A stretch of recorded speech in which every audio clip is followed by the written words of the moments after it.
Kami memuji Engkau Tuhan Yesus kami yang luar biasa. Pujian kami, penyembahan kami malam hari ini kami naikkan untuk-Mu Tuhan. Bapa kami yang baik, Bapa kami yang luar biasa. Terima kasih Tuhan. Ini penyembahan kami melalui pujian kami Tuhan. Thank you Lord. Terima kasih. Bapa, Bapa, ku naikkan syukur padamu. Bapa, Bapa, ku sembah sujud kepadamu. Bapa,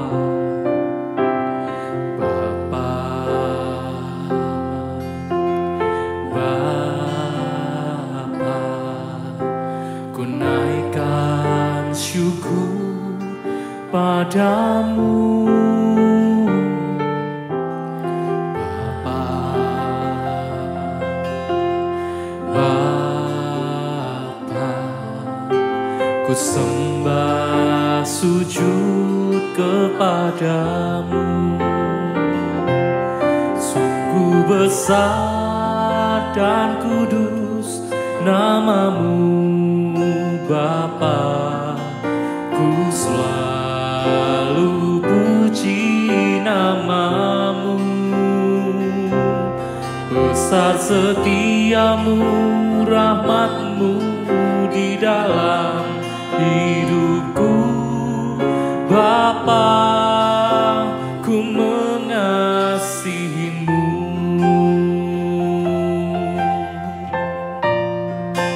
Panggil namanya Bapa.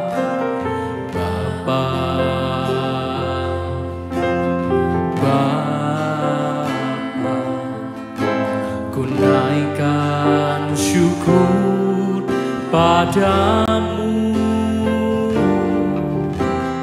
Bapa, Bapa, ku sembah sujud kepadamu. Sekali lagi, Bapa, Bapa, Bapa, ku naikkan syukur padamu. Bapa, Bapa, ku sembah sujud kepadamu. Sungguh besar dan kudus nama-Mu Bapa, ku selalu puji nama-Mu. Besar setiamu, rahmat-Mu di dalam hidupku. Bapa, ku mengasihi-Mu. Oh, sungguh besar dan kudus nama-Mu Bapa, ku selalu puji nama-Mu. Besar setiamu, rahmat-Mu di dalam hidupku. Bapa, ku mengasihi-Mu. Terima kasih Tuhan. Bapa, Bapa, ku naikkan syukur padamu. Bapa,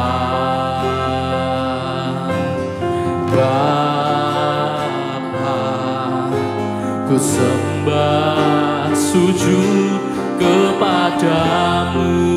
Oh, sungguh besar dan kudus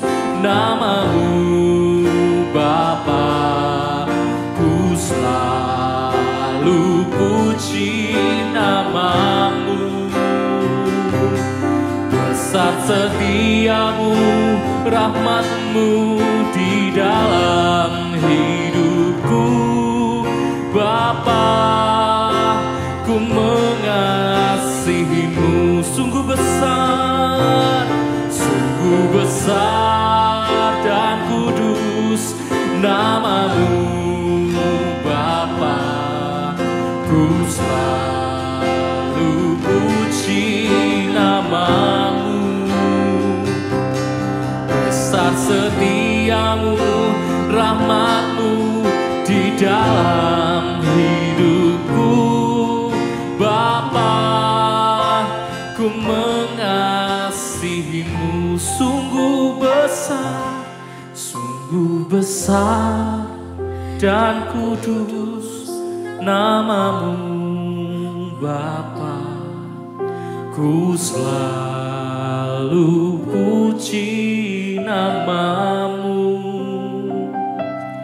Besar setiamu, rahmatmu di dalam hidupku.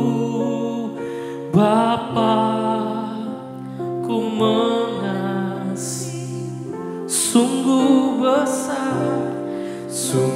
besar dan kudus namamu.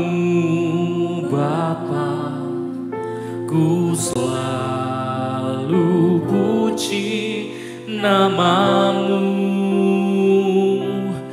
Besar setiamu, rahmatmu di dalam hidupku.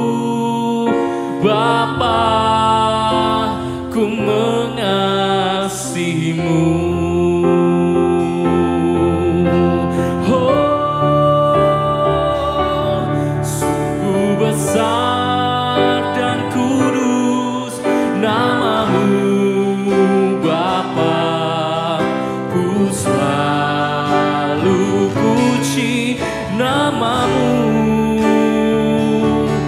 Besar setiamu, rahmatmu di dalam hidupku. Bapa, ku mengasihimu. Sekali lagi, sungguh besar dan kudus namamu. Bapa, ku selalu puji namamu. Besar setiamu, rahmatmu di dalam hidupku. Bapa, ku mengasihimu. Besar setiamu, rahmatmu di dalam hidupku. Bapa, ku mengasihimu. Besar setiamu,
puji.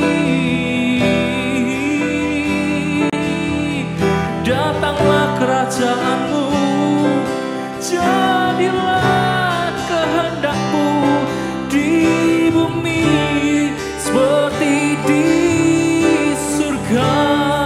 Mari sembah Tuhan, mari tinggikan nama Tuhan Yesus kita yang luar biasa.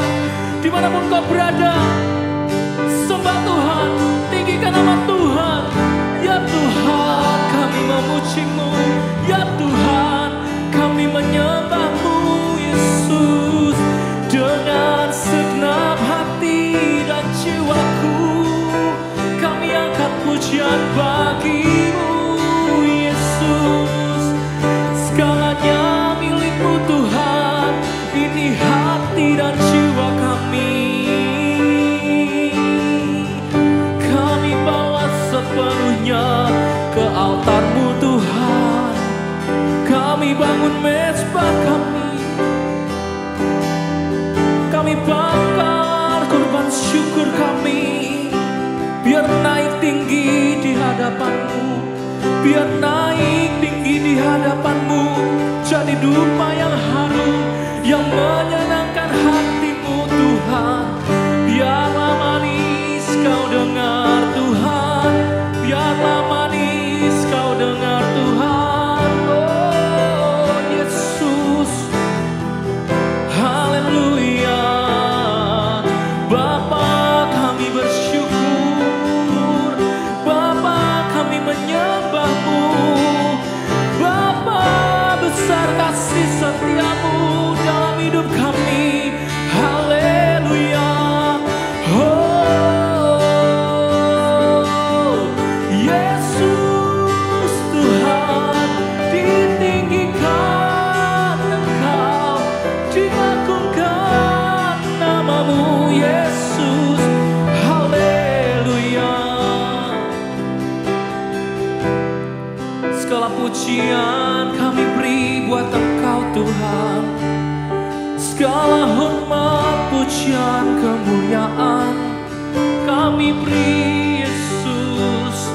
Bagi-Mu Raja yang maha tinggi, berkuasa di atas pujian, bertahta di atas pujian kami. Haleluya, haleluya.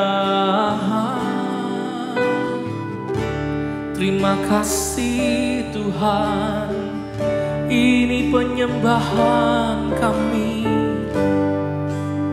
Kami agungkan Engkau Tuhan, Yesus Raja. Kau yang berkuasa di atas segalanya. Di hati kami Tuhan, uji kami Tuhan. Lihat seberapa kami mengasihi-Mu Tuhan.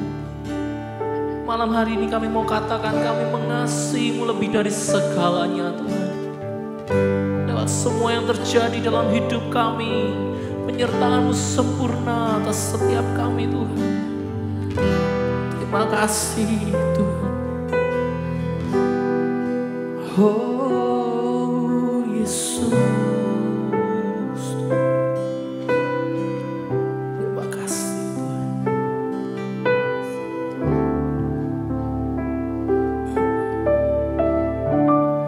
Ujilah aku Tuhan, cobalah aku Tuhan, selidiki batinku dan hatiku. Mataku tertuju padamu. Aku cinta padamu Tuhan.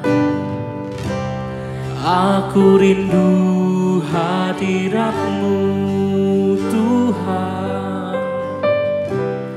Aku ingin selalu dekat padamu,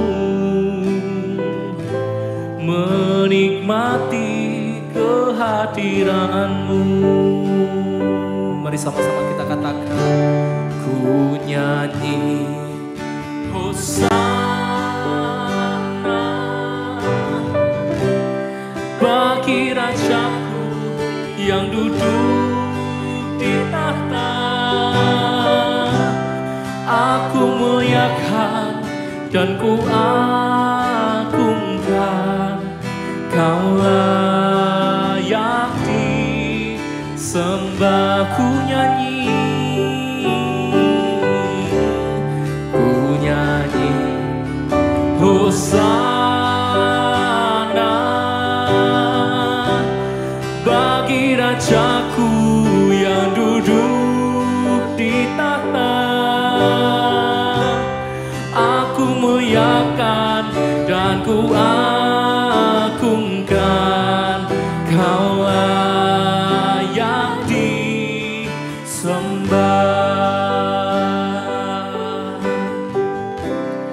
Ujilah aku Tuhan, cobalah aku Tuhan, selidiki batinku dan hatiku. Mataku tertuju padamu. Aku cinta padamu Tuhan, aku rindu hadirat-Mu Tuhan. Aku ingin selalu dekat padamu, menikmati kehadiran-Mu.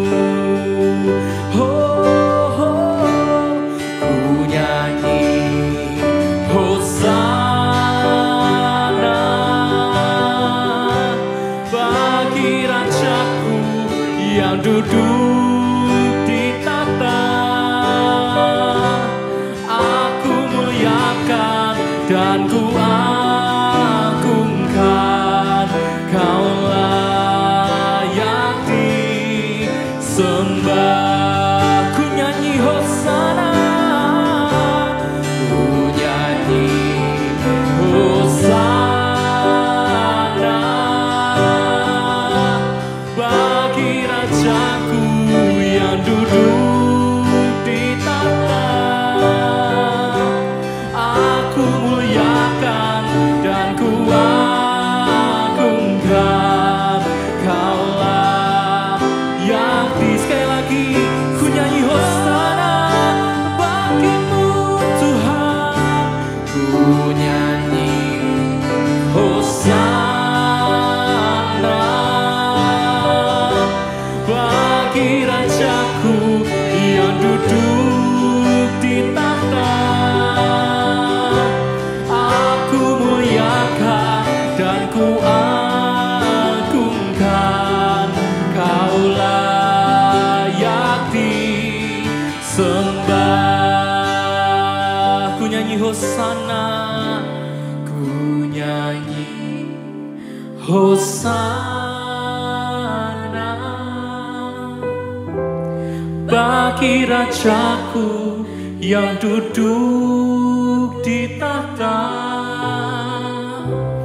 Aku muliakan dan ku agungkan, Kau layak disembah. Sekali lagi dengan mengangkat tanganmu sama-sama kita katakan, ku nyanyi Hosana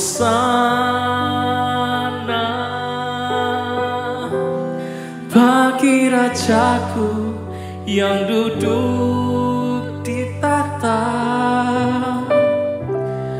Aku muliakan dan ku agungkan, Kau layak disembah. Kau layak, Kau layak disembah.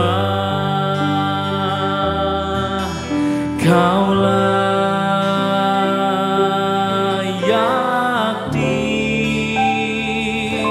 disembah.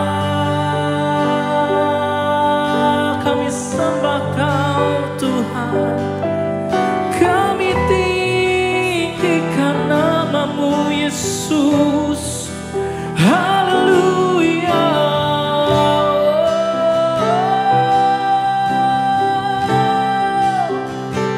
Haleluya.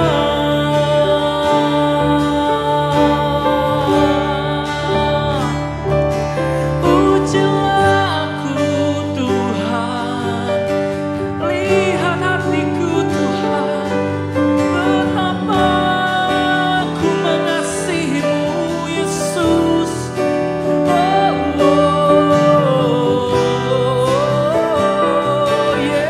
Yesus, ajaib Engkau Tuhan, ajaib Engkau Yesus. Haleluya, haleluya. Biar naik di hadapan-Mu, biar naik di hadapan-Mu Tuhan, penyembahan kami. Biar naik di hadapan-Mu Yesus Tuhan. Haleluya. Oh, kami berserah padamu Tuhan, kami berserah padamu Yesus Juru Selamat kami.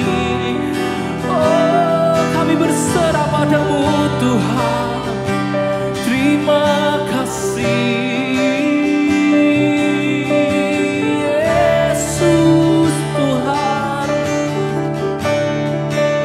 Ya Tuhan, terima kasih penolong kami yang hidup, penolong kami yang perkasa. Besar mulia Engkau Yesus Tuhan. Terima kasih, terima kasih. Kami percaya pertolongan-Mu tak pernah terlambat untuk setiap kami Tuhan. Dan ketika kami mengangkat tangan sore hari ini, malam hari ini, Engkau Tuhan yang hadir melawan setiap kami Tuhan, menjamah setiap kami dimanapun Kau berada. Ya Tuhan, thank you Lord. Ya Tuhan, biar Kau jadi sandaran hidup kami Tuhan.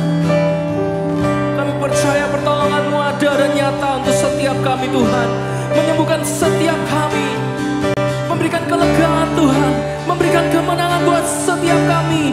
Dalam hadirat-Mu kami dapatkan ketenangan yang abadi itu Tuhan.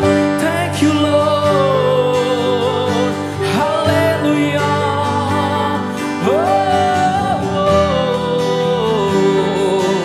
Mengalir kuasa-Mu, mengalir kasih-Mu Yesus.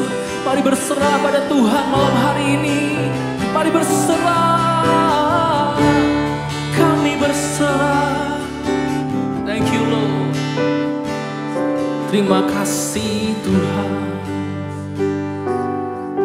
Dengan cara-Mu, dalam waktu-Mu, kami percaya Engkau Tuhan yang menyertai kami. Terima kasih Tuhan. Thank you Lord. Kami percaya Engkau yang mendengar setiap doa kami Tuhan. Haleluya. Thank you Lord. Yesus mendengar lebih dari yang kudoakan. Yesus menjawab lebih dari yang kuharapkan. Dengan caranya di waktu yang tepat, ku kan melihat Tuhan jadikan semua.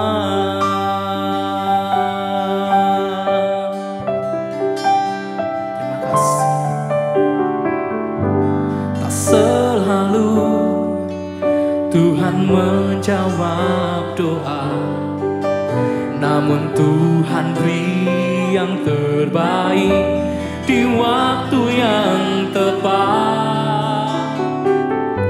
Izinkanlah Tuhan untuk bekerja, yang mustahil menjadi mungkin oleh karena percaya.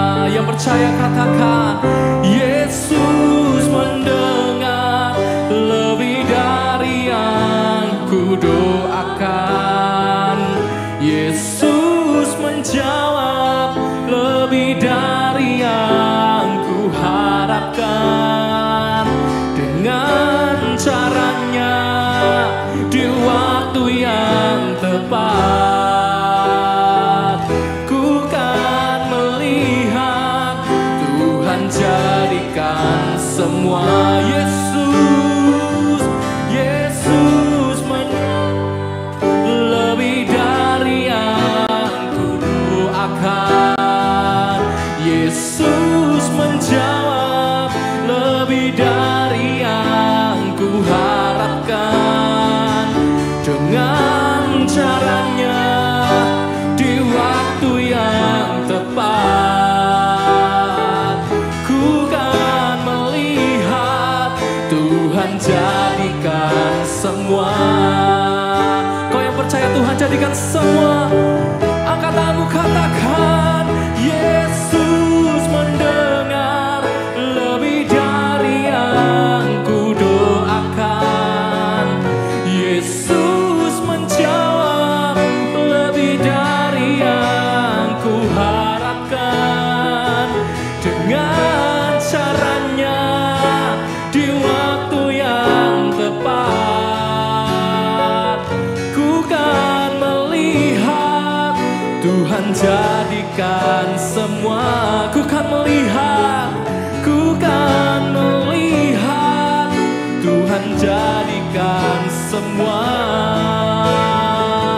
Ku kan melihat Tuhan jadikan semua.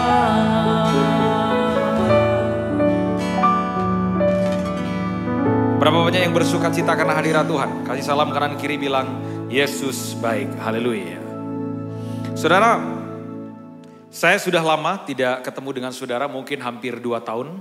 Karena saya ingat pertemuan terakhir saya melayani di Kudus itu sekitar 2 tahun yang lalu. Tentunya ada banyak cerita kesaksian, karena hidup saya ini bicara tentang kesaksian, Pak. Jadi khotbah yang hidup itu tidak hanya sekedar baca Alkitab dan membagikan. Tetapi khotbah yang hidup itu adalah setiap ayat-ayat kita hidupi dan terjadi dan kita bagikan menjadi kesaksian. Makanya saya dan saudara punya panggilan yang sama. Mungkin tidak semua orang menjadi pendeta. Mungkin tidak semua orang melayani sebagai worship leader.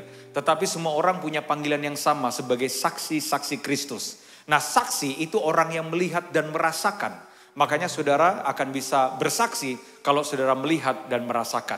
Tujuan akhir hidup kita bukan diberkati, Pak. Ada banyak orang berdoa supaya diberkati. Tujuan akhir kita supaya jadi berkat. Karena banyak orang diberkati tetapi hidupnya tidak jadi berkat. Baik, saya beri judul khotbah saya sederhana. Judulnya adalah berjalan dengan iman.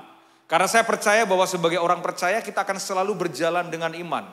Dan biasanya iman itu, Pak, tidak seindah dari kata-kata pendeta atau kata-kata mimbar.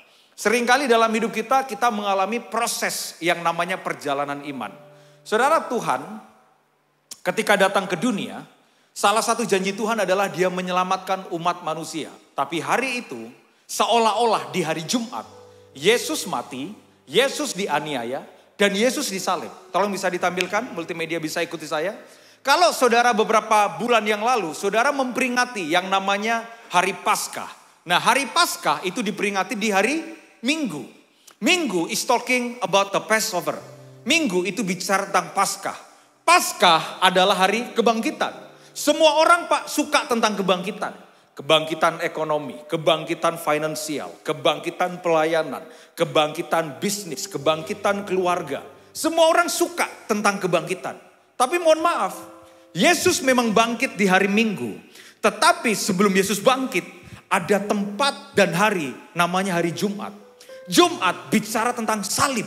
Jumat bicara tentang kematian. Makanya begini saudara, tidak ada kebangkitan kalau tidak ada kematian.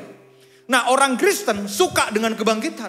Orang Kristen bahasa saya suka dengan tanah perjanjian. Tapi orang Kristen kadang tidak suka dengan proses yang namanya salib. Saudara, di hari Jumat Yesus dihianati. Di hari Jumat Yesus dijual. Makanya saudara jangan heran kalau ada orang yang menjual hidup saudara. Saudara jangan heran kalau ada orang yang gosipin saudara. Saudara jangan heran kalau ada orang yang memfitnah saudara. Mungkin Tuhan izinkan saudara ada di hari Jumat. Sederhana. Jumat memang proses. Tapi hari Minggu akan ada kebangkitan. Katakan amin. Nah, sebelum hari Minggu ada satu hari Pak. Nanti saya khotbahkan. That's what I call the waiting day. Hari Sabtu. Hari Jumat Yesus mati, hari Jumat Yesus dihajar. Dan hari Jumat sepertinya Yesus tidak bisa buat mujizat. Seringkali dalam hidup saudara mengalami hari Jumat. Ini wajah-wajahnya hari Jumat nih kelihatannya nih. Kita diproses Pak. Kita berdoa kepada Tuhan. Tuhan katanya kalau melayani diberkati. Tuhan kalau katanya setia mengalami berkat Tuhan. Tapi kenapa masih diproses? Tapi kenapa masih dianiaya, dipaku, dicambuk, digosipin, difitnahin? Memang Jumat kita ditindas. Tapi Pak, hari tidak cuma berhenti di hari Jumat. Ada hari besoknya, hari Sabtu. That's what I call the waiting day. Hari penantian. Tenang saudara, Jumat memang kita dihajar. Jumat kita ditindas. Jumat kita pikul salib. Tapi sebentar lagi ada hari Minggu kebangkitan yang saudara akan terima ketika saudara percaya dengan Tuhan. Jangan cuma sekedar, Pak, kok Jumat sih? Tenang. Kalau kita nyanyi lagu rohani, ada satu lagu rohani yang saya suka. Lagunya itu bilang begini, janjimu seperti fajar pagi hari, yang tiada pernah terlambat bersinar. Kita suka nyanyi janji Tuhan seperti fajar pagi hari. Tapi tolong kasih tahu sama saya, kapan fajar pagi hari itu muncul? Kapan? Setelah siang? Enggak Pak. Seringkali kita nyanyikan janji Tuhan seperti fajar pagi hari. Pagi hari itu Pak tidak muncul karena sore hari. Pagi hari itu muncul setelah saudara berhasil melewati gelapnya malam hari. Makanya kalau saudara hari ini sedang mengalami gelapnya proses, berarti sebentar lagi ada fajar pagi hari yang Tuhan akan siapkan buat saudara. Oh, kayaknya gak ada tepuk tangannya nih kelihatan. Kok wajahnya kayaknya kaku. Sorry saudara. Saudara jangan berharap hari itu siang Pak. Hari itu ada malam. Dan maaf, terkadang kita tidak suka dengan malam hari. Padahal saudara lupa, bintang itu hanya bercahaya di malam hari. Jadi kalau saudara sedang mengalami malam hari, berarti Tuhan membuat saudara seperti bintang yang bercahaya. Saudara ini bintang-bintangnya Tuhan. Lah kok wajahnya gak bersuka cita? Saudara ini bintang-bintangnya Tuhan. You are the star. Dan gak ada bintang Pak yang bersinar di siang hari. Di siang hari itu yang bersinar matahari Pak. Makanya terkadang Tuhan izinkan gelapnya malam hari tiba. Supaya saudara bersinar.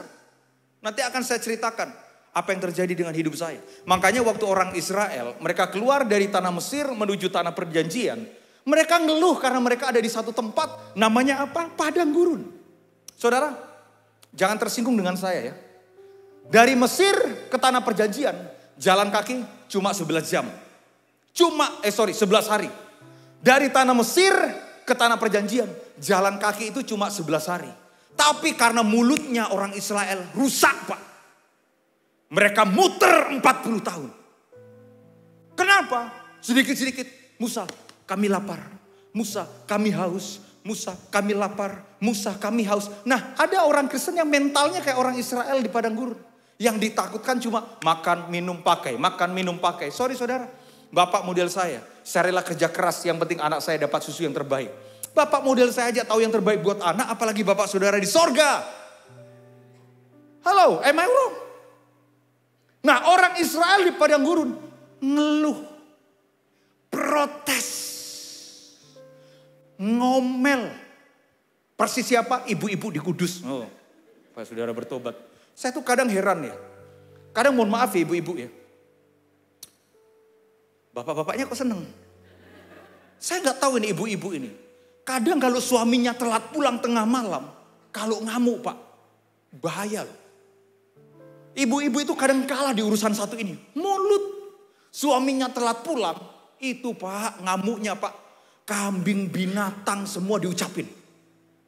Saudara, kalau suamimu telat pulang, saudara katain seperti binatang. Malah jadi binatang Pak. Bisa nggak kayak begini? Suamimu mungkin tidak baik. Tetapi ketika ketemu dengan suamimu, saudara jangan omongin kata-katain kebun binatang. Saudara bilang begini, Pak, aku melihat hidupmu bertobat dan melayani Tuhan. Itu dong. Loh kok marah ibu-ibu?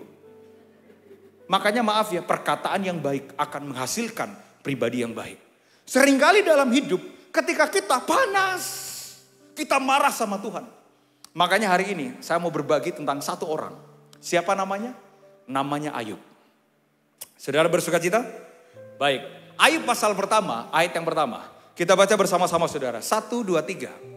Ada seorang laki-laki di tanah Uz bernama Ayub. Nah kebetulan tanah Uz itu berubah. Sekarang namanya Kudus. Nah kira-kira begitulah. Ada seorang laki-laki di tanah Uz bernama Ayub. Siapa dia? Saudara, seringkali kita kalau baca Alkitab, Ayub ini memang diproses Tuhan.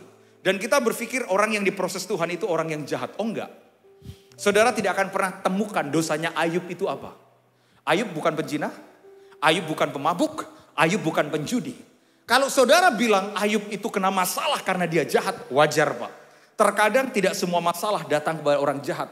Terkadang masalah itu diizinkan Tuhan kepada orang yang dicintainya. Katakan amin. Nah, siapa Ayub? Alkitab mencatat ada seorang laki-laki di tanah Uz bernama Ayub. Orang itu apa saudara? Saleh.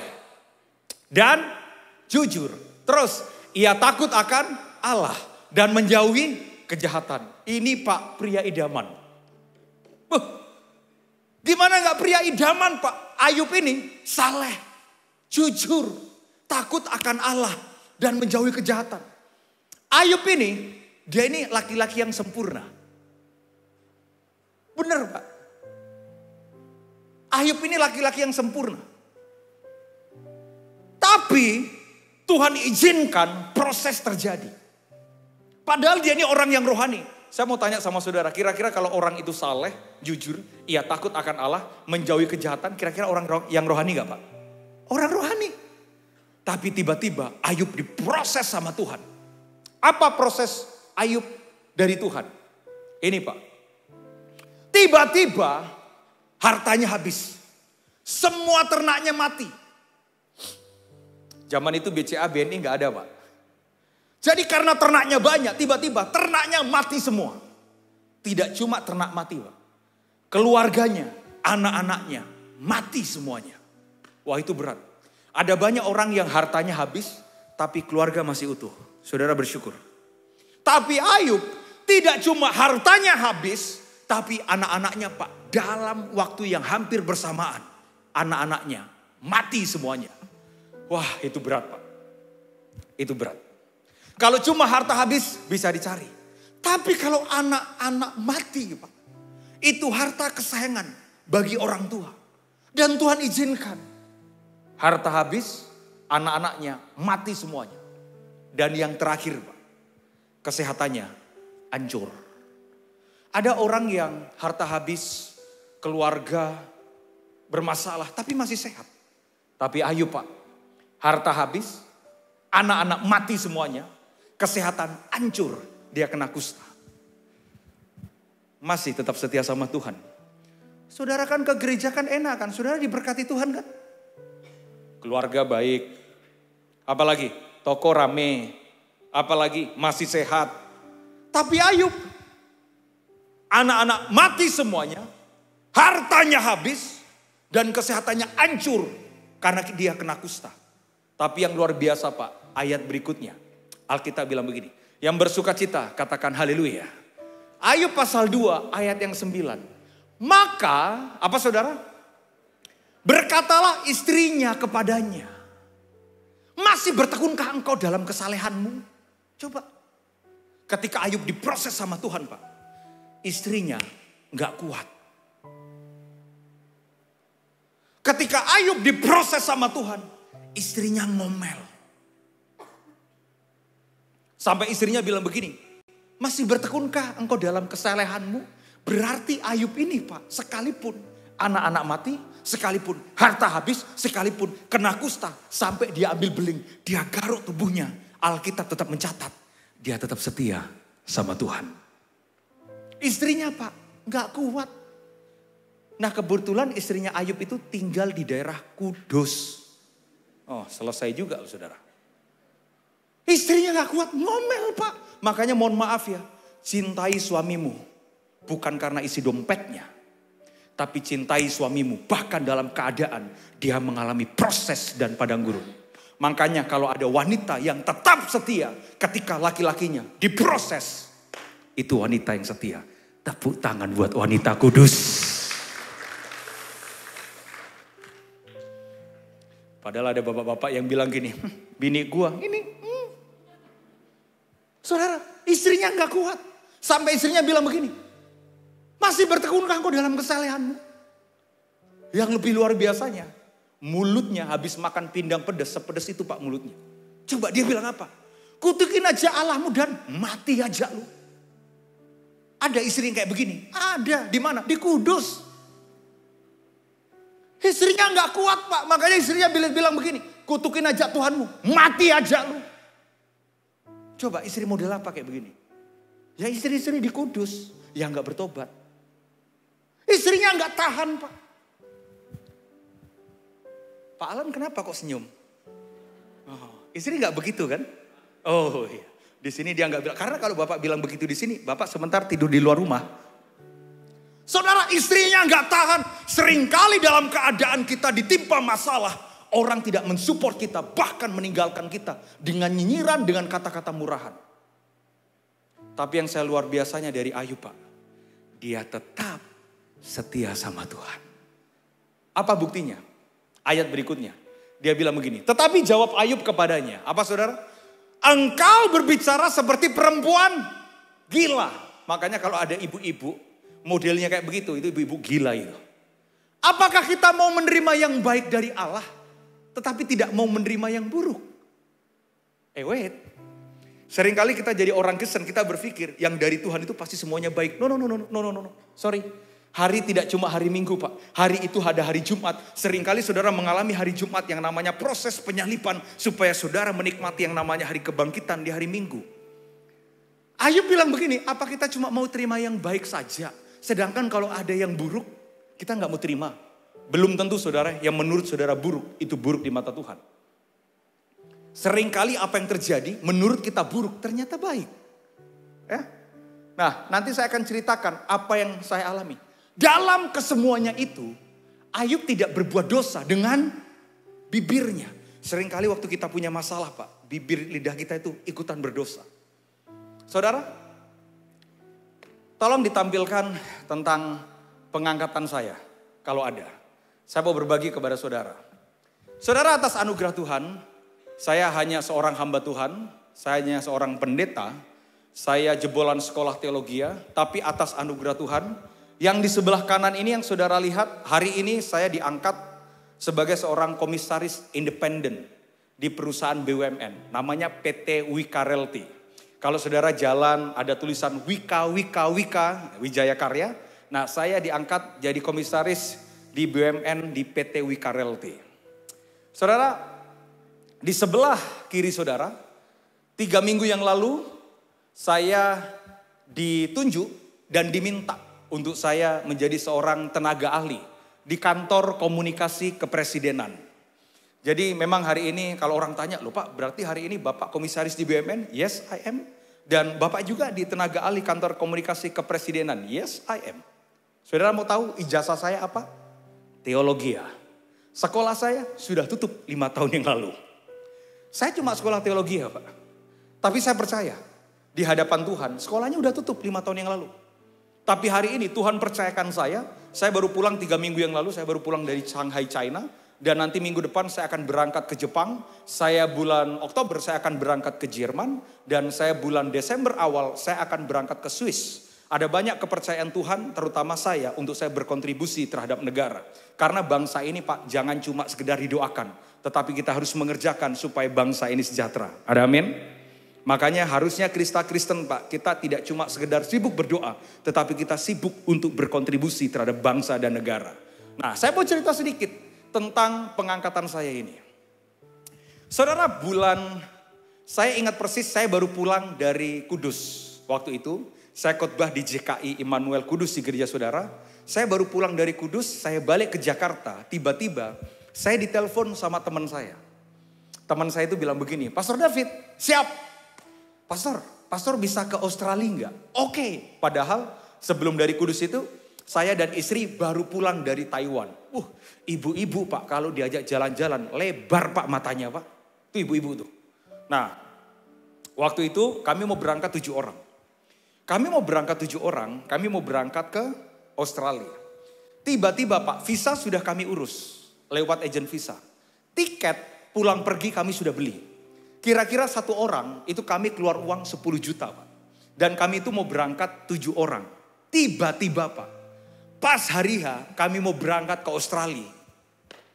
Ternyata kami baru sadar bahwa kami ditipu sama agen visa. Waduh Pak, itu Pak uang 70 juta lenyap. Kami hari H mau berangkat ke Australia. Kami sudah ada tiket. Tapi paspor dan visa kami tidak pegang. Sampai akhirnya kami baru sadar bahwa kami itu bertuju ditipu sama agen visa. Sampai hari ini Pak, visanya nggak ada, paspornya sempat hilang, dan orang yang nipu kami juga sampai hari ini juga hilang. Bayangin Pak, saudara pasti akan berpikir gini, Bapak kan pendeta pasti pajang sabar. Marah juga kita Pak. Bayangkan uang 70 juta Pak, 7 orang melayang. Saudara, hari itu istri saya marah. Gimana sih sayang? Wah kita udah berdebat, udah berantem kita. Ya nggak tahu kan dari bunda. Orang agen visanya itu dari bunda. Ya itu gimana sih kok kita ditipu. Terus visa kita nggak ada, paspor kita hilang. Saudara, saya bilang sama istri, sudah gak usah berantem loh. Udah kita gak jadi berangkat ke Australia. Wah lewat Pak 70 juta melayang. Tiket pulang pergi, hotel, visa semuanya termasuk jasa pengurusan visa. Hari itu saya bilang sama istri, udah gak usah berantem. Kita berangkat ganti liburannya. Kemana sayang? Ke Subang. 2 jam itu Pak dari Jakarta. Berangkat Pak kita ke Subang. Nah saudara, untung saya ditipu. Bingung kan? Kalau hari ini saya ketemu dengan yang tipu saya akan bilang, terima kasih ya karena sudah tipu saya. Kenapa Pak? Kalau dia tidak tipu saya, berarti saya tetap berangkat ke Australia. Dan gak ada cerita Pak. Hari keempat saya ketemu dengan presiden terpilih. Saudara mulai bingung nih. Anda tahu maksud saya apa? Kalau saya tetap berangkat Pak, saya nggak masuk Pak di tim kemenangan nasional Prabowo Gibran yang hari ini mereka menjabat. Untung Pak saya ditipu. Kayaknya saudara belum pernah ditipu ya. Berdoa supaya ditipu. Mulai marah nih. Sorry saudara. Tidak semuanya yang buruk itu buruk. Terkadang Tuhan menggagalkan rencana kita supaya kita masuk ke rencananya Dia. Oke. Saya cerita lagi. Hidup saya ini banyak kesaksian Pak tentang ini. Saudara, sebulan yang lalu saya berangkat ke Balikpapan. Saya cuma sehari di Balikpapan. Dan waktu saya sehari di Balikpapan, maka saya telepon istri. Karena saya bilang sama istri, sayang aku cuma di Balikpapan semalam. Saya bilang sama istri, nanti aku bawain oleh-oleh ya. Nah di Balikpapan itu Pak ada restoran yang sangat terkenal. Namanya Rumah Makan Kepiting Dandito. Waduh, itu Pak, terkenal banget Pak. Kalau makan kepiting di Kudus paling rasanya asin, manis, pedas. Tapi di Balikpapan beda Pak. Sekali gigit sorga terbuka, malaikat turun menari-nari. Saking enaknya itu. Itu enak banget itu kepiting Dandito ini. Nah, saya sudah bilang ke teman saya, bro, besok pesawatku jam berapa? Saya bro, pesawat jam 7 malam. Oke, aku pesan kepiting, oh tenang aja. Nanti kita pesenin, mau apa? Kepiting lada hitam. Oke, Pak, jam 5 sore, kepitingnya sudah diambil Pak, dari restoran. Sudah saya tenteng. Sekedar info, suami yang baik dia pasti akan bawa oleh-oleh sejauh apapun dia pergi. Cile. Saya bawa kepiting Pak. Saya bawa kepiting ini oleh-oleh buat istri dan anak saya. Nah, pesawat saya dari Balikpapan itu jam 7 malam. Kalau saya terbang jam 7 malam, sampai di Jakarta juga tetap jam 7 malam. Karena di Balikpapan itu lebih 1 jam. Tiba-tiba Pak, teman saya bilang gini, bro, pesawatnya delay. Waduh. Saya tanya, delay berapa jam? 3 jam. Waduh Pak. Sekali lagi saudara berpikir, Bapak kan pendeta pasti sabar. Kita ini marah juga Pak. Bayangkan delay 3 jam. Dan bandara Balikpapan itu tidak seperti bandara di Jakarta. Kalau bandara di Jakarta jam 12 malam itu masih banyak cafe, shop, restoran. Kalau di Balikpapan Pak, begitu lihat udah gak ada orang. Saudara bayangkan, nyampe di bandara Balikpapan, harusnya terbang jam 7, tapi delay jam 10 malam. Saya muter ke toilet, bawa kepiting itu. Muter lagi, bawa kepiting itu. Muter lagi, kanan, kok gak ada cafe shop. Kiri kok pada tutup semua. Terus saya tanya sama protokol, Mas ini ada cafe shop yang buka? Aduh Pak, di Balikpapan itu Pak kalau jam 7 jam 8 malam udah gak ada yang buka Pak. Waduh, saya bilang pesawat saya Pak delay 3 jam, jam 10 malam. Aduh udah lemes Pak. Tiba-tiba di pojok itu ada cafe shop. Saya bilang begini, Mas cafe shopnya masih bisa pesan kopi? Waduh Pak, kami mau tutup. Enggak, jangan dulu. Udah, saya pesen coffee shop, pesen minum ini, minum itu. Jangan tutup dulu ya. Itu saya jadi pembeli terakhir karena coffee shop udah mau tutup. Ngomel Pak. Marah. Saya teleponlah teman saya yang jadi komisaris Injuni Airport. Teman saya yang jadi komisaris BUMN juga. Bro, sis, ini kenapa sih kok pesawatnya delay sampai 3 jam. Aduh bro, sabar ya bro.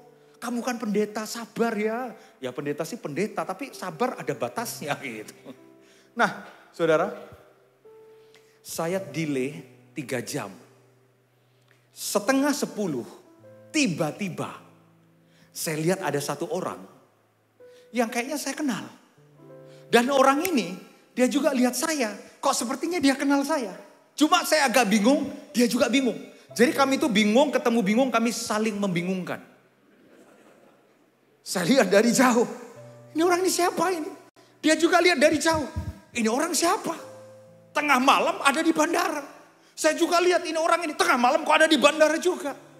Tiba-tiba begitu dekat. Saya tahu. Langsung saya panggil namanya. Kosam! Namanya Kos Samuel. Pak Samuel. Langsung dia kaget. Pastor David. Itu kayak kita persis cerita anak terhilang bapak dan anak peluk-pelukan itu. Dia langsung, Pastor David. Langsung dia bilang begini, Pastor. Loh kok di bandara Balikpapan? Waduh saya langsung cerita. Gini kok Sam, saya tuh harusnya terbang jam 7. Saya udah bawa kepiting buat anak istri. Tapi saya delay jam 10. Terus saya tanya dia, loh kok saya mau berangkat juga ke Jakarta? Oh enggak. Loh kok ada di bandara? Begini, saya sore tadi, saya itu baru landing dari Surabaya. Terus begitu sampai di rumah, saya baru ingat ada bagasi saya yang ketinggalan. Oh gitu, jadi ini datang untuk ngambil bagasi. Iya pastor, karena saya terbang dari Surabaya itu saya lupa. Saya cuma tenteng koper di rumah. Nyampe rumah saya ingat, loh saya kan bawa bagasi. Dia balik lagi ke bandara, dia mau ambil bagasi. Nah singkat cerita, setengah jam kami ngobrol, ngalor ngidul ngambil ngobrol. Tiba-tiba pas jam 10 lewat sedikit, protokol itu bilang begini, Pak izin Pak, pesawat Bapak sudah mau boarding. Langsung saya bilang, kok Sam izin ya. Pesawat saya sudah mau boarding. Padahal 3 jam sebelumnya Pak udah mangkel, udah marah. Begitu saya pamitan, Kosem izin. Saya sudah mau boarding pesawat saya. Tiba-tiba Kosem ini, dia ini pengusaha batu bara yang sangat diberkati Tuhan. Tiba-tiba Pak, Kosem ini begitu pamitan, tiba-tiba dia buka tas, ngeluarin amplop. Nah pendeta kalau lihat amplop Pak, lebar matanya Pak. Tiba-tiba dia buka tas, dia keluarin amplop. Saudara jangan berpikir, wah Bapak sebagai pendeta cari itu. Percayalah Pak, hari ini pun saya menikmati gaji saya dari company, perusahaan, bahkan di pemerintahan sudah lebih daripada cukup. Sampai Kosem itu bilang begini, Pastor, saya titip berkat ya. Nah kita kan pendeta Pak. Pendeta itu kalau diberkati, nanti kalau saudara memberkati pendeta itu akan pasti bilang begini, aduh sudah jangan. Padahal di hatinya, cepat lu kasih aja amplop lu gitu. Kita kan suruh di hati Pak, udah jangan ya gitu. Nah, dia titip amplop itu Pak. Dia bilang begini, Pastor, saya titip amplop ini untuk anaknya Pastor David. Waduh karena kita diberkati Pak, ya sudah ya terima kasih ya terima kasih. Saya pamitan, saya masuk di pesawat. Amplop itu Pak tipis. Saya taruh di kantong. Begitu masuk di pesawat, baru duduk Pak. Yang saya lakukan apa? Buka amplop. Ibu peka banget Ibu. Begitu yang saya lakukan apa? Buka amplop. Saya buka Pak, saya cuma pengen tahu. Totalnya berapa? Anda tahu berapa? $3.000. Berarti 45 juta. Gini Pak, untung pesawat saya delay.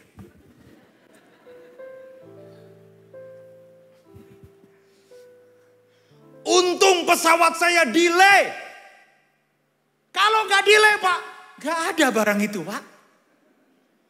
Untung pesawat saya delay. Padahal waktu delay saya marah-marah. Ini mana amplopnya mana? Ini mana nih? Mana ini pesawat? Saudara, untung delay. Kalau saya tahu saya delay 3 jam. Dikasih $3.000. Sampai pagi pun gue siap. Mohon maaf ya, saya gak cerita tentang berkat. Ternyata saya belajar Pak dalam hidup saya. Dalam pelayanan saya. Ternyata kadang Tuhan mendelay sesuatu. Memproses kita. Karena dia mau berikan berkat yang terbaik. Tepuk tangan buat Tuhan. Makanya jangan marah kalau saudara diproses. Nah Ayub ini dia gak marah. Dia tetap jadi orang yang baik. Yang marah siapa? Istrinya. Mulutnya Pak. Ampun Pak mulutnya. Mulut istrinya itu. Mati aja lu. Kutukin aja Tuhanmu. Mati aja lu. Kutukin aja Tuhanmu. Mati aja lu.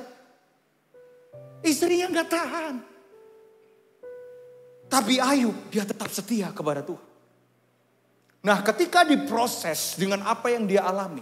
Maka muncul ayat berikutnya yang bersukacita. Katakan amin. Dia bilang begini. Ayub 42 ayat yang kelima. Kita baca sama-sama 1, 2, 3. Hanya dari kata orang saja aku mendengar tentang engkau. Tetapi sekarang mataku sendiri memandang engkau. Dulu dia cuma dengar. Tapi sekarang dia memandang. Makanya penting begini Pak. Di antara suara-suara yang sumbang, suara saudara harus tetap baik. Mulut saudara harus memperkatakan hal yang baik. Saya cerita saudara, betapa pentingnya kita jadi orang yang baik. Saudara, 4 tahun yang lalu proses pernikahan saya dan istri itu sangat tidak mengenakan. Nah saya itu bersyukur punya istri itu yang melihat saya bukan dari isi dompetnya tapi isi hatinya. Itu jarang Pak. Zaman sekarang itu mohon maaf ya. Banyak perempuan yang materialistik. Melihat laki-laki itu pakai apa, punya apa. Sorry saudara, jangan didik anak saudara mencari pasangan yang isi dompetnya apa. Tapi didik anak saudara kalau mau cari pasangan, cari hatinya ada siapa. Itu paling penting Pak. Apakah cinta Tuhan dan enggak. Nah hari itu 4 tahun yang lalu, waktu saya menikah dengan istri, ada satu orang Pak. Saya tuh kadang nggak tahu ya. Saya tuh kadang bingung. Ada orang Kristen yang minggu mulutnya memuliakan Tuhan. Tetapi setelah pulang dari gereja dia gosip, dia ngomongin orang, dia ngerendahin orang, dia busuk-busukin orang. Saya ngalamin itu Pak.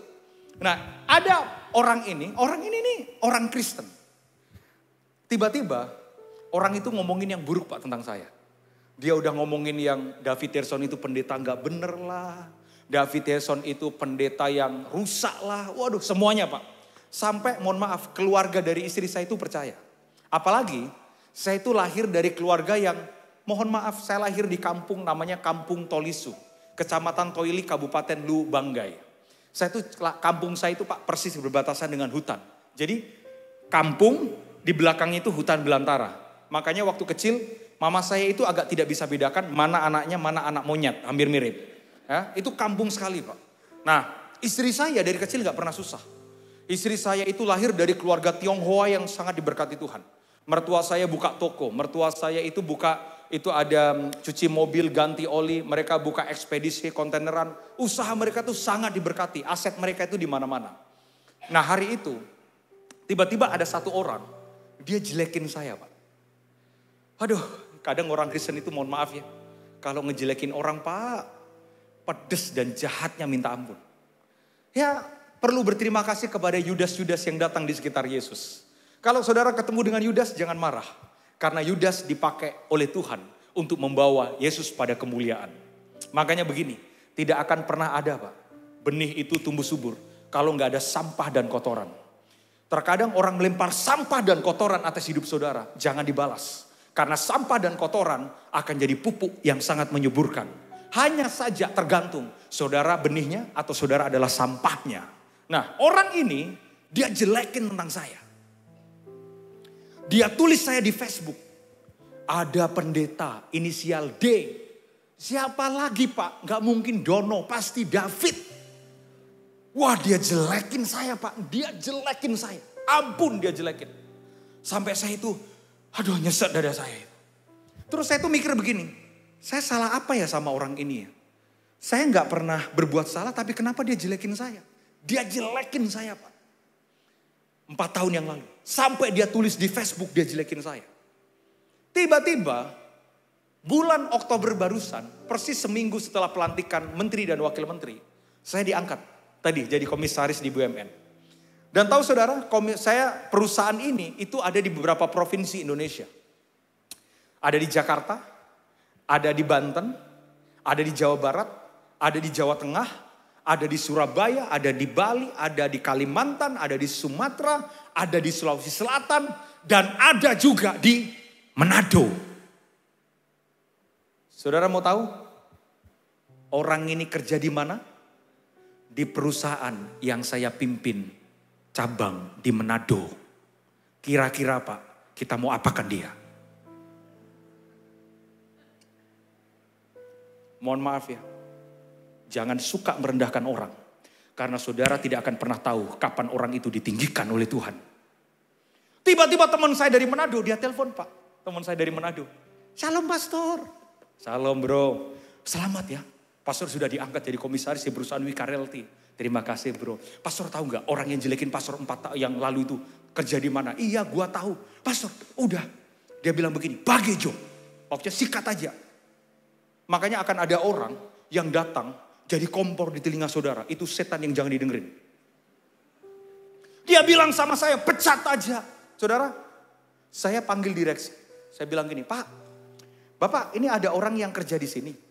Langsung salah satu direksi saya itu bilang begini, siapa David? Betul Pak. Jabatannya apa? Mohon maaf ya, saya tidak berupaya untuk merendahkan. Dan saya tidak berupaya untuk menyombongkan. Saya mau cuma cerita bahwa orang yang setia sama Tuhan bisa diangkat oleh Tuhan. Jadi di struktur perusahaan ini, saya komisarisnya, terus ada direksi, terus ada VP, terus ada manajer, terus ya si kunyuk ini. Si kunyuk ini Pak, yang jelekin saya ini. Yang ngomongin saya udah seperti sampah Pak.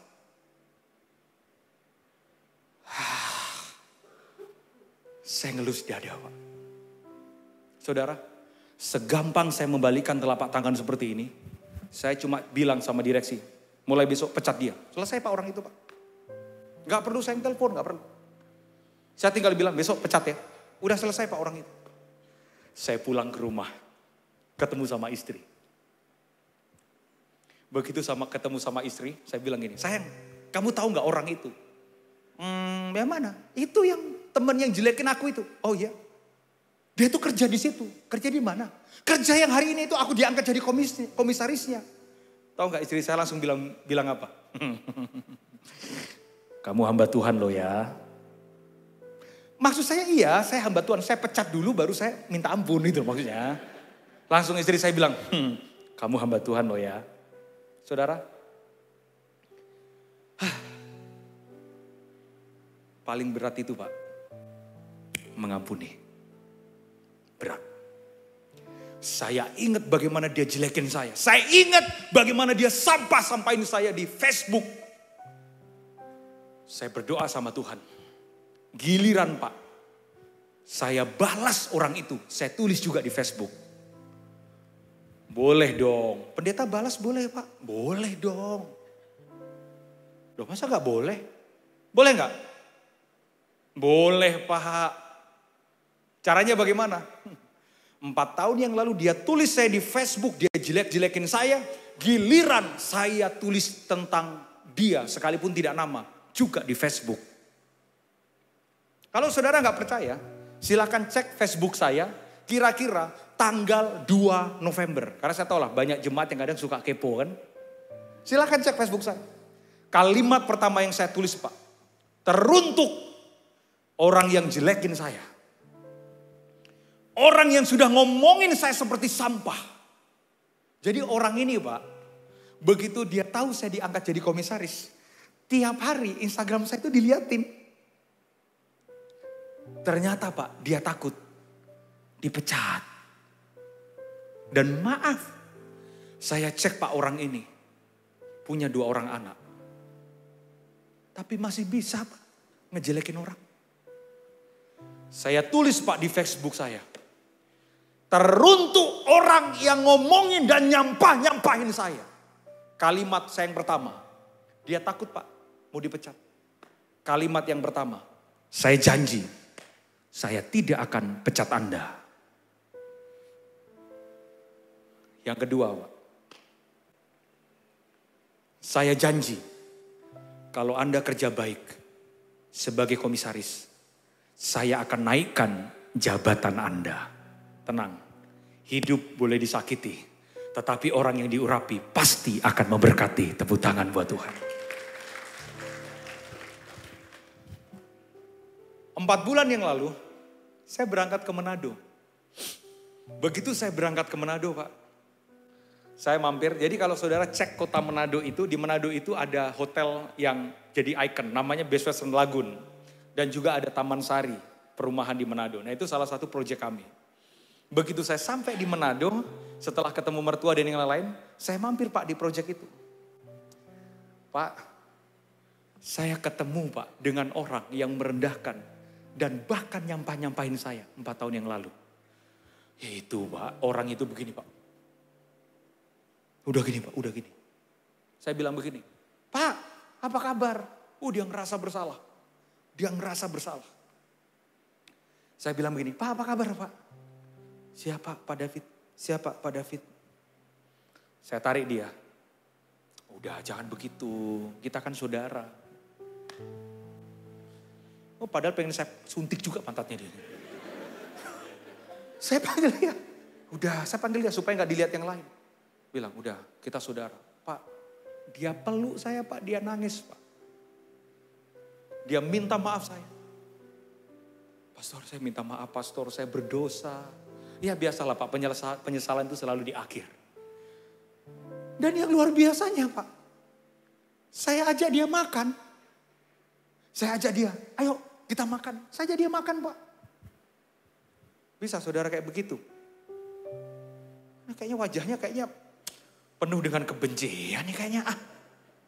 Saya ajak makan Pak, tenang. Gak ada cyanidanya kok, gak ada. Setelah saya ajak makan, Tuhan Pak gerakkan saya. Ambil dompet, ya udahlah Tuhan. Berkatin lagi Pak. Makanya mohon maaf ya. Tuhan punya alasan Pak. Kenapa saya diberkati hari ini? Pertama, saya setia melayani Tuhan. Saya ini cuma sarjana teologi Pak. Kertas saya itu, ijazah saya itu Pak, sarjana teologi. Tapi percayalah, ijazah saya asli ya. Cuma teologi Pak. Waktu saya diangkat jadi komisaris, itu perusahaan Wika Realty, itu total asetnya Pak 15,3 triliun. Silakan saudara cek di internet. Itu ada 6 komisaris Pak. Dan 6 komisaris ini, rata-rata komisaris ini usianya 50-60 tahun lebih. Komisaris yang pertama, itu namanya Irjen Pol Eko Danianto. Jenderal polisi Pak, bintang 2. Kalau Bapak tanya saya bintang 7 saking pusingnya. Beliau ini jenderal bintang 2. Komisaris yang satu, jebolan, University of Lyon, Perancis. Komisaris yang satu lagi, jebolan, University of London, UK. Begitu nama, David Herson, jebolan, Sekolah Teologia. Tenang Pak. Promosi dari Tuhan itu tidak datang berdasarkan kepintaran, tapi berdasarkan pengenalan Tuhan. Ini yang kita kejar. Anda tahu yang satu tadi, ini udah jadi komisaris ini Pak, udah jadi komisaris ini. Tiba-tiba 3 minggu yang lalu, saya jadi expert staff tenaga ahli di kantor komunikasi kepresidenan. Tiba-tiba Kementerian Sekretariat Negara, tiba-tiba dari Sekretariat Negara mereka minta CV. Pak David, boleh kirimin CV? Pak, saya kirimin Pak CV ijazah saya. Sarjana Teologia. Sekolah dia di mana? Udah tutup Pak. Tapi saya bisa masuk. Jadi tenaga ahli di kantor komunikasi kepresidenan. Ini saya mau ceritakan lagi nih tentang berkat Tuhan kepada saudara. Saudara, saya baru ikut asesmen. Saya baru ikut asesmen perusahaan swasta. Perusahaan ini nilai valuasinya 20 triliun. Ini perusahaan swasta Pak ya. Rata-rata gaji komisarisnya itu 80 juta satu orang. Sekali lagi Pak, sarjana teologi ya. Saya maju Pak. Saya bilang begini, Tuhan aku mau ikut asesmen perusahaan ini. Saya siapin berkas saya. DRA, daftar riwayat hidup. Sama ijazah saya Pak, yang cuma sekolah teologi ya. Saya daftar. Di perusahaan swasta ini. Karena teman saya bilang begini, bro, kalau masuk di situ, wih, itu gajinya itu rata-rata 80 sampai 100 juta. Saya bilang begini, apa bisa? Teman saya bilang begini, tapi bro, kan sarjanamu cuma sarjana teologi ya. Mereka apa tahu sarjana teologi itu? Dan itu perusahaan financing. Sarjana saya teologi apa? Saya daftar. Begitu saya daftar, Anda tahu saudara? Yang daftar itu totalnya 350 orang. Yang ikut asesmen. Terpilih tinggal 18 orang. Dari 350 orang. Setelah disortir, tinggal 18 orang.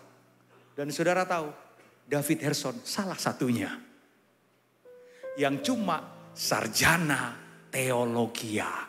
Sekolahnya udah tutup 5 tahun yang lalu di Surabaya. Dari 18 orang akan dipilih 1 orang, Pak. Saya lihat, saya tanya sama teman saya, bro, itu 18 orang, mereka siapa aja? Teman saya bilang begini, bro, itu ada jebolan S2 dari Monash University, Australia. Wow, awak keder juga Pak. Yang satu Pak, S2 di Trisakti. Yang satu Pak, Universitas UI Indonesia. Bahkan ada satu dari Universitas Taiwan. Anda tahu apa yang saya lakukan? Saya lihat ijazah saya. Tuhan, cuma ini yang aku punya. Sarjana teologi ya. Ya gimana? Mau kuliah tinggi orang tua gak mampu. Saya SMP, SMA udah jualan es mambo di sawah-sawah demi supaya saya bisa sekolah. Saya baru menikmati listrik masuk desa itu Pak di usia 7 tahun. Baru listrik itu masuk desa. Saya bilang sama Tuhan, Tuhan cuma sekolah teologi ya. Dari 350 orang aja jadi 18 orang udah untung-untungan. Apalagi dari 18 orang terpilih 1 orang. Tapi sekali lagi, tadi kan saudara nyanyikan lagu itu. Aku punya Tuhan yang besar, yang telah berjanji dan sanggup menggenapi imanku bersepakat. Percaya kuasanya ku terima sekarang kemenangan darimu. Saya dengan bangga Pak, saya bilang begini, aku hamba Tuhan yang cuma sekolah teologi ya, tapi aku bangga punya Tuhan yang besar. Saya masuk, ketemu, saya asesmen, saya kirim semua berkas secara lengkap, saya kirim sama mereka. Selesai, wawancara, tektok, selesai. Khotbah, saudara-saudara kalau minggu, haleluya, haleluya. Selasa, khotbah lagi, haleluya, haleluya. Rabu khotbah lagi, saudara Tuhan baik. Tiba-tiba, hari Jumat, ada telepon. Halo Pak David, Assalamualaikum. Oh, Waalaikumsalam. Pak David, kami cuma mau menginformasikan, mulai hari Senin, Pak David sudah bisa berkantor di perusahaan kami. Tepuk tangan buat Tuhan. Oh.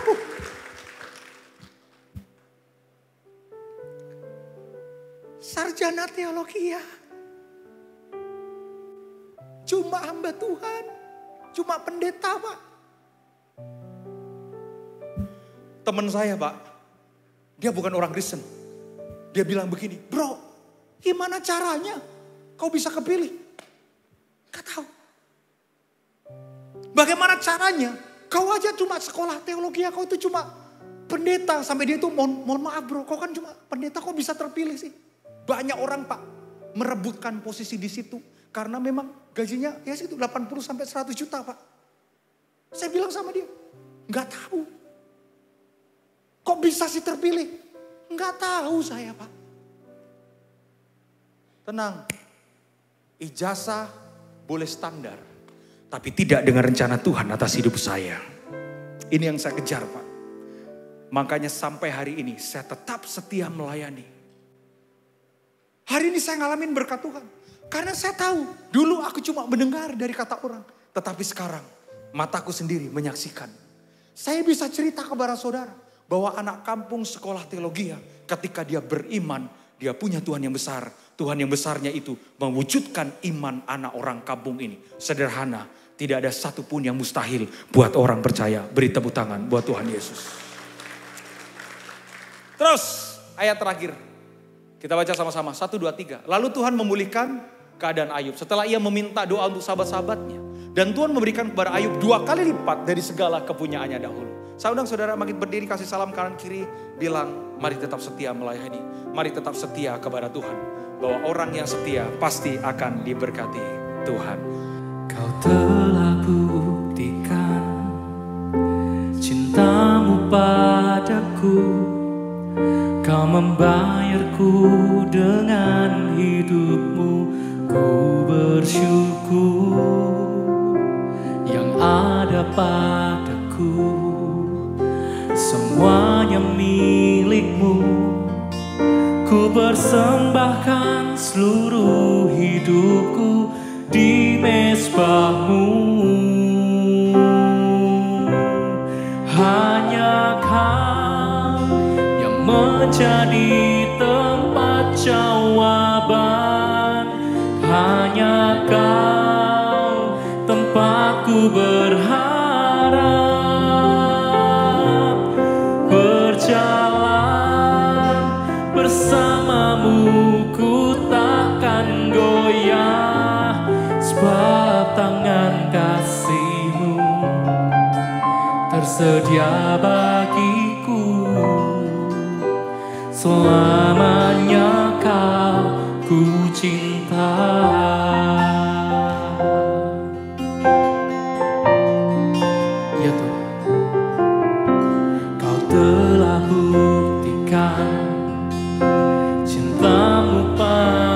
membayarku, Kau membayarku dengan hidupmu. Ku bersyukur yang ada padaku, semuanya milikmu. Ku persembahkan seluruh hidupku di mezbahmu. Hanya Kau yang menjadi tempat jawaban. Hanya Kau tempatku berharap. Berjalan bersamamu ku takkan goyah, sebab tangan kasih-Mu tersedia bagiku. Selamanya Kau ku cinta. Hanya Kau Tuhan, hanya Kau yang menjadi tempat jawaban. Hanya Kau tempatku berharap. Berjalan bersamamu ku takkan goyah, sebab tangan kasih-Mu tersedia bagiku. Selamanya Kau. Sekali lagi katakan, hanya Kau Tuhan, hanya Kau yang menjadi tempat jawaban. Hanya Kau tempatku berharap.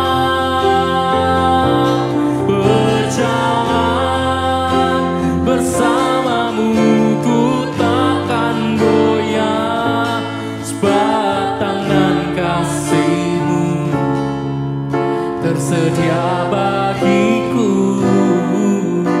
Selamanya Kau ku cinta.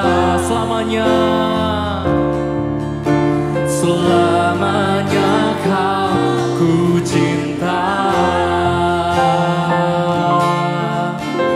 Selamanya Kau ku cinta.